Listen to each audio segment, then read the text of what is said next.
Analog horror has some of the most disturbing scenarios in existence, but we never really get to see some of the other perspectives. Picture working as a police officer in, let's say, Mandela Catalog, or a park ranger in Gemini Home Entertainment, or worst of all, a news anchor in Local 58.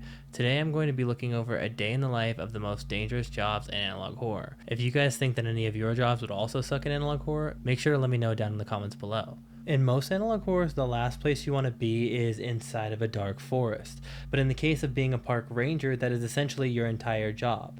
And I'm not just talking about stand around during the day and direct tourists and shit like that. I'm talking about up in the watchtower for months at a time, including at night, where you'd likely be spending multiple seasons inside of this tower in the middle of the woods. In order to give you some perspective, I went ahead and gathered some of the biggest threats that you would likely encounter. Nature's mockery. A plant-like entity that appears like a mass of roots, carries large amounts of DRD, which is a dangerous pathogen, and in turn energy for the mutation growing in Earth's core. Now, if you do manage to come into contact with this thing, one of two things are going to happen. The first of which is you will become paralyzed and it will begin to grow around you. Once you are inside of it, your body will begin to slowly decompose. And to make things worse, the paralyzing agent will wear off in a few hours, so you will begin to feel every part of it. The second possibility is it will instead infect you with DRD, which will begin with sores all over your body, but rather than them growing outwards, they will grow rather inwards towards your bone structure, and once it reaches one of your bones, it will activate a violent reaction, mutating your entire body, and this is what you will look like. Nature's mockery will likely be sprouting everywhere, and you will have to be extremely careful. Think of it kind of like a poison ivy or oak, except it's a whole lot more traumatic and disturbing. The Harvester is another slightly more aggressive creature, but despite its solitary behavior, it's not a plant, rather entirely composed of meat. It possesses tentacle-like appendages that span miles under the ground in every direction, connecting to one bulb that is the only thing visible above ground. And if anything made the mistake of putting enough weight on these appendages, the barbs will spring out of the ground and clamp down violently, both paralyzing you and draining you of all your blood, before digesting you into the ground below. Now, your job as a park ranger in this universe is likely just going to be the whole miles of paralyzing bear traps thing, so yeah, I don't know about that one. But once you get past those two things, you're also likely going to have to deal with a relative of the nature's mockery, being the woodcrawler, which is an entity that loves to hide up in trees and in dense woods along with underground. You likely will not see or hear a woodcrawler until it's right in front of you, and by then it's likely over.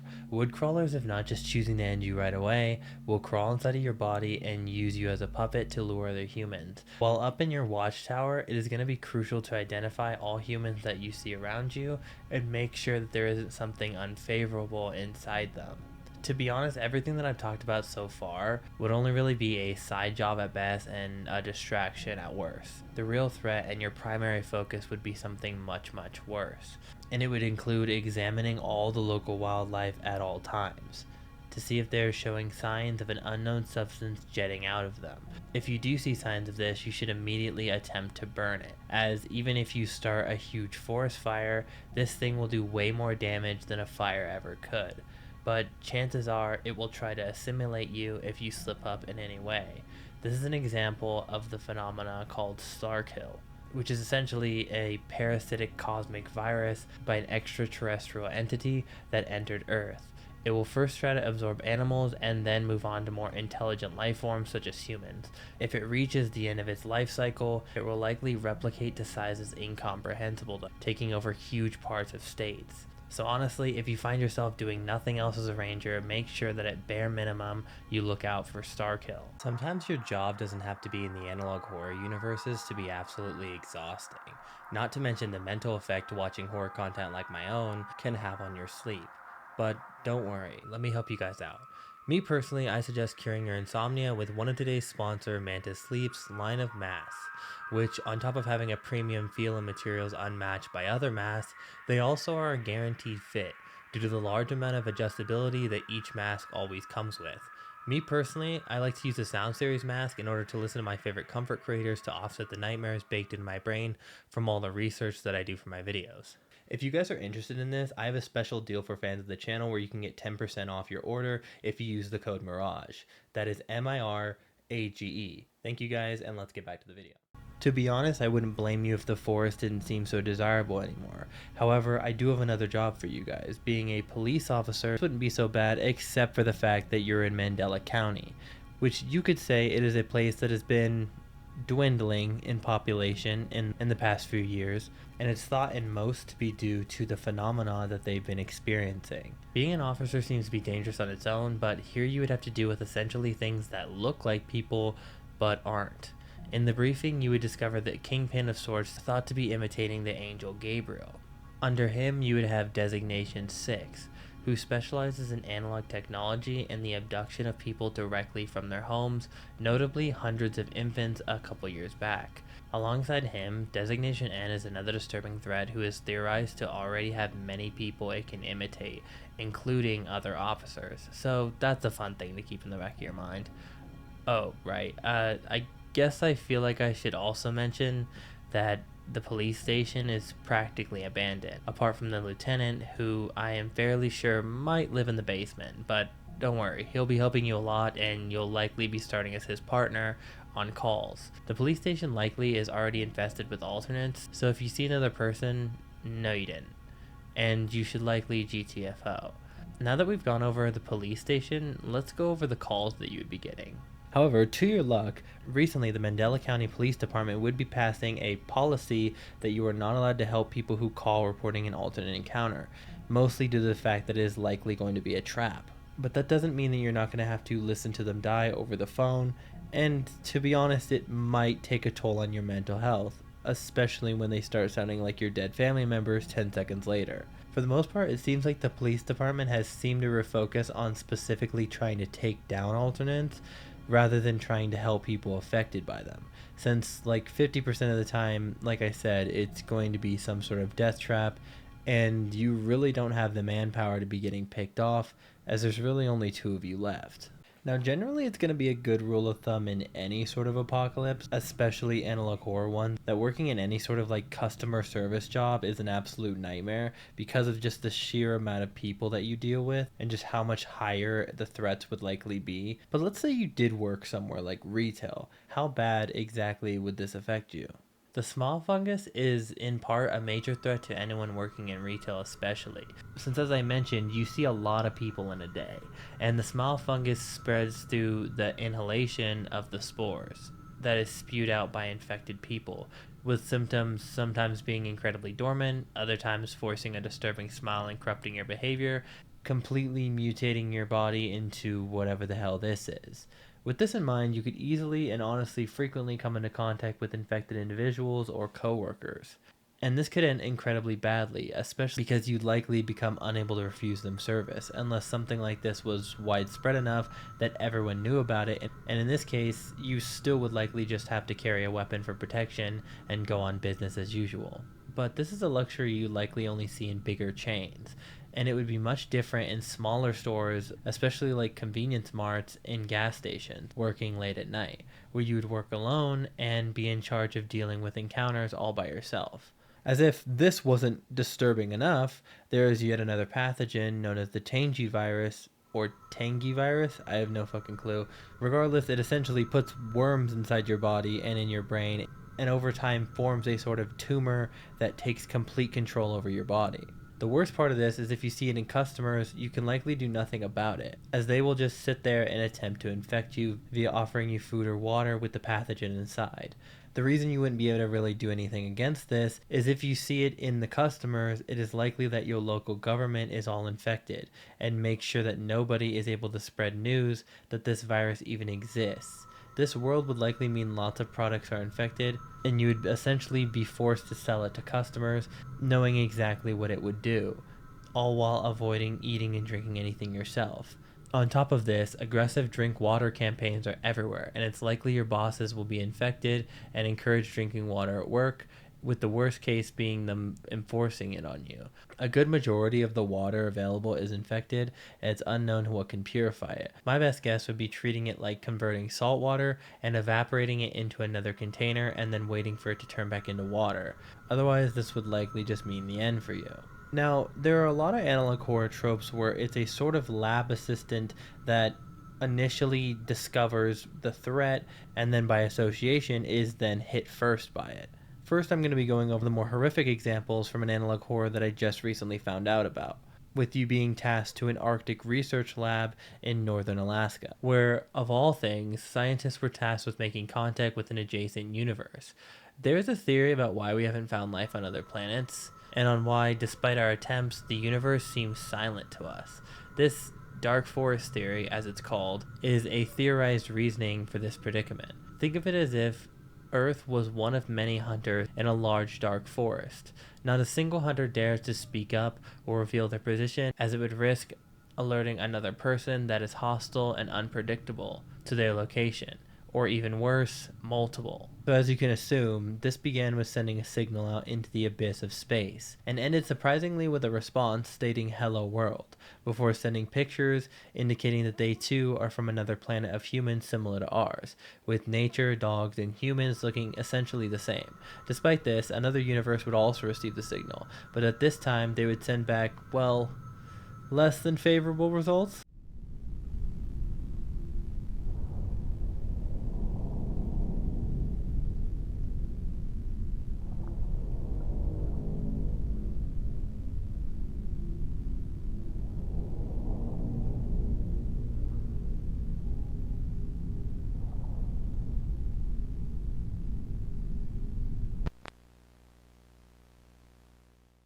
Understandably horrified, they would cut contact with that universe. But instead of stopping all of this together and deeming that understandably it is too dangerous, they looked further into establishing a link with the first universe. Except rather than this being successful, the second universe would take over the connection, instead connecting themselves directly to Earth and exposing us to thousands of other universes. The original universe broadcast this message across thousands of TVs.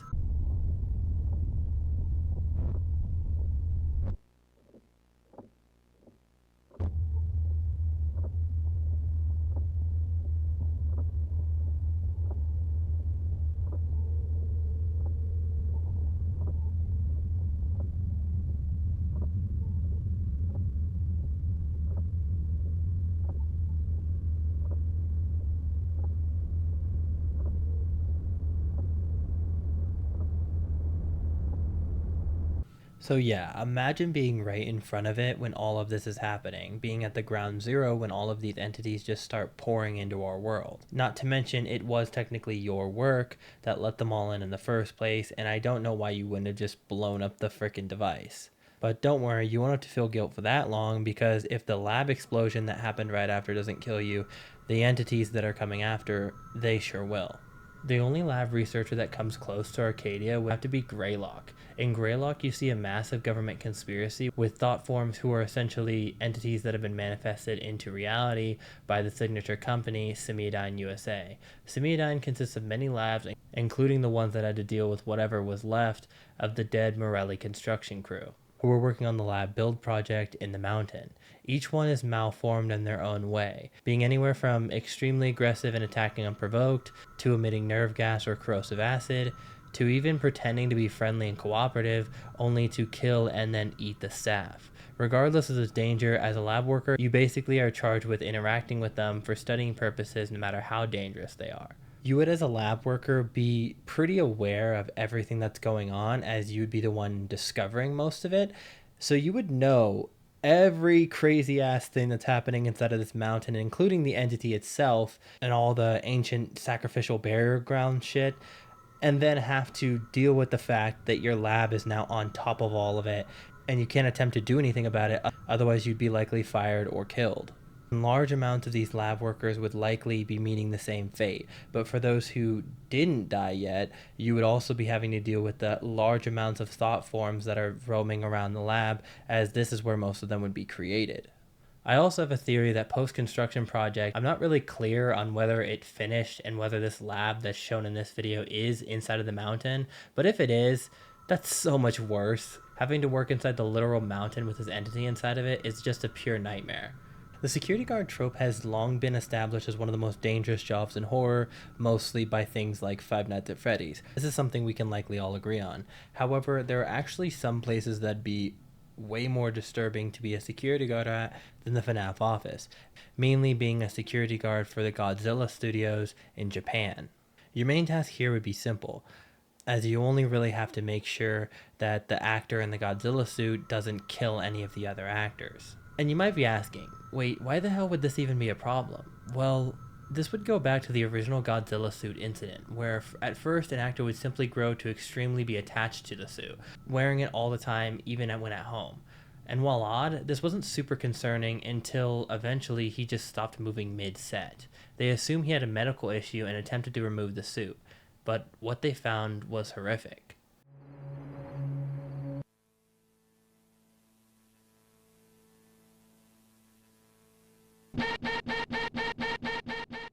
Moving forward with the movies, the man in the suit would start killing other actors in the suits, and afterwards they would mutate into meeting the same fate, growing into the shape of the suits, with their minds slowly melting into animalistic tendencies. The man in the suit was considered extremely dangerous, but despite this, the filming went on, just with high security. And this is where you come in. This is horrific in many ways, because not only is the sight of something like this extremely unnatural, there have been many instances of guards being killed, along with the suit finding and destroying the power box, taking out all the lights, forcing you to have to navigate in the dark to detain this thing in pure blackness. And I say the word detain because unlike the other people in the room who are likely going to be running away, your job as a security guard would be to run directly towards it, tracking it down, and making sure it doesn't get away. Although this has actually happened in the past, and they had to follow it into neighborhoods before it would get trapped and throw up a weird red liquid and then be promptly captured, with this same tactic being used later on to assumably mutate the Ghidorah suit. As of now, there are about 4 of these creatures in existence, with each one being different threats and different levels of body horror, but nonetheless all needing to be closely watched. This is not to mention how confidential this job exactly is. Similar to the lab assistants where I mentioned in the last section, you can't really talk to anyone about any of this or even leave the country once you've gotten here, as they would then either arrest you or get you taken out in general. So you're essentially trapped with watching this thing for the rest of your life. Alternatively, there is another place that is eerily similar to FNAF, but it's a more analog horror inspired and has much more disturbing lore in my opinion. I'm talking about, of course, being a security guard at Bond's Burgers. Here we see a very similar lineup of an animatronic band with a sideshow animatronic clown, but something very different is all of the horror here begins to begin with the animatronic bunny named Bond, who out of an obsession with making humans beautiful, tore apart and stuffed many into his animatronic counterparts, making them then possess what's left. Being a security guard here would closely resemble FNAF, except there's not going to be any doors because you're not meant to survive. Your job would likely consist of showing up, doing some of your shift before Bond sneaks up on you and then tears you apart. I wouldn't even try running, as even if you do manage to get outside, they don't have the same restraints as the FNAF characters and would simply just chase you down in the surrounding woods before finishing you off. Now, in most of these cases, being a private investigator would actually be quite interesting, and you do see a lot of these in the different stories, discovering the various conspiracies that are going on here. This would be unless you were in the Painter universe. Painter, if you're unaware, is the nickname given to a serial killer pair that specializes in killing people in a way that's not simply killing just to kill, but killing to traumatize whoever finds the bodies for the rest of their life. To do this, they often include excessive levels of gore to humans, animals, young children, anything brutal you can think of. They have likely done it. To top this all off, since killers like this often throughout history have wanted to leave their mark, they do so by leaving clues in the form of horrific paintings to show their victims and where their body is located. As a private investigator for this, you would likely be tasked in putting these clues together and finding the killers. Yeah, good luck with that. As on top of them being incredibly elusive and strategic, including having victims call 911 to the wrong address somehow, they also seem to become eerily aware of who is involved and try to track them down personally, targeting both them and and the people close to them. So getting hired to this case would likely cause extreme psychological damage as well as random death, dismemberment shortly after being noticed by them. Earlier, I would be going over the analog horror series Arcadia from the perspective of a lab assistant. However, this wouldn't even be the worst job you could have in this universe. That would instead be the last two jobs we're going over on our list, being a marine biologist and a cave exploration team. Essentially, you'd be tasked in both of these with exploring different cave systems as well as underwater ecosystems, most of the time having to go there and physically do it yourself. Arcadia Home Entertainment attempted to monetize this by adding a camera system into an existing deep sea exploration, so we can get a sort of live experience on what could exist underwater here.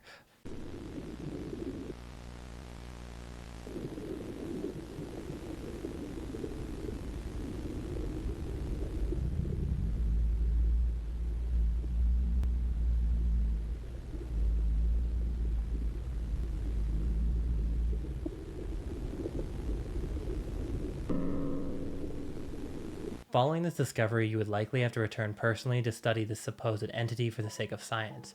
Now, I'm going to be honest here, this would be the part where I quit and leave the country. But for those whose curiosity would be too strong and play against logic, you'd find yourself tropsing around in a submarine looking for whatever the hell crashed the prior broadcast, and you wouldn't have to look for too long. It would likely be finding you. But let's say you managed to find something a whole lot worse. Exploring into the Marianas Trench, you would discover a tunnel that leads even deeper. Nothing should be able to live down here, but yet a glowing light gets your attention. This would be one of the gardeners, a gigantic alternative to wood crawlers from Gemini Home Entertainment. Alternatively, you would also find large amounts of these in cave systems, which, if you've read stories like Ted the Caver, are already dangerous and terrifying enough. Imagine just pressing through hard rock cave surfaces when suddenly you reach a passage where everything around you suddenly gets soft and stringy, almost like you're pressing through a thick vine-like substance. You hear movement echoing all around you, and to be honest, it's going to be a lot worse than you think it is. Thousands of gardeners have made their way inside the earth, slowly mutating the land around them into the same infectious roots that I mentioned earlier. And yes, they carry the disease DRD. Similar traumatic cave incidents have also been seen from what is being designated the Crying Cave. Entering said cave is not recommended, but it seems like there have been cases of false missing person reports, claiming they were last seen entering the cave. This prompts rescue teams to pursue these claims only for them to get trapped inside the cave, running from the unknown screams and cries coming from the entity in the back. Any attempt to exit seems to be met with failure, as it is replaced with a hole in the ground where the entrance originally was. And once being forced to jump down this hole out of desperation, you often find yourself falling from great heights to your death in the forest below. The phenomenon of this cave is unexplainable and honestly a complete death trap, but not as much as the cave research would be in the Mystery Flush Pit. The Mystery Flush Pit, for those who haven't seen my Analog Horror Governments video, that is essentially the size of half of a state, that for some reason people wanted to be made into a national park. Inside you're going to encounter many mutated animals, giant bugs, or just simply be digested. And being hired to research the inside would be a total nightmare. Claustrophobia would just be the beginning, and drowning in its blood or stomach acid would just be as simple as one wrong turn. And since you'd be hired as a sort of mapper of this whole thing, you would have no idea what's coming next. Not to mention being the first to discover some more disturbing insects that maybe had never been heard of before. Now, I don't know about you guys, but I don't think I'd want to be the first person to discover the freaking 12-foot long centipede that crawls around down here. That's going to go ahead and finish up this video. If you guys enjoyed it, make sure to show the original creators some love, since they're the ones who actually put their lives into making these amazing series. If you want to see more videos like this, make sure to let me know by leaving a like, as that's the only really way I can gauge telling me if you agree or disagree with some of my statements in this video.